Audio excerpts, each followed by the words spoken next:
Peut-être que vous avez déjà entendu ce nom, peut-être pas.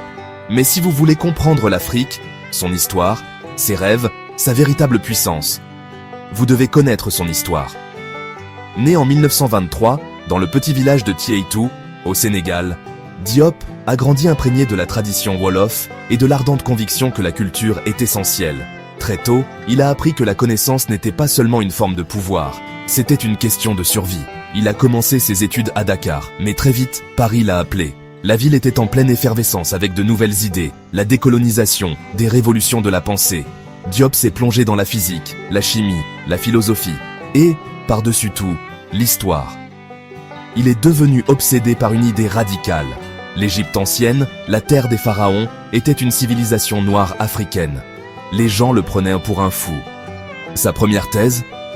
Rejetée pour être trop audacieuse. Mais Diop n'a pas abandonné. Il a utilisé tous les outils à sa disposition, la linguistique, la génétique, l'anthropologie, pour prouver son point de vue. Sa mission ?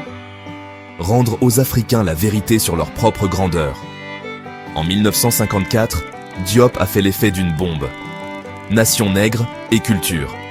Il y affirmait que l'Afrique noire était la mère des civilisations mondiales. Il a démantelé des siècles de stéréotypes racistes avec des preuves solides, des noms de pharaons aux langues africaines, des traditions culturelles à l'anthropologie physique.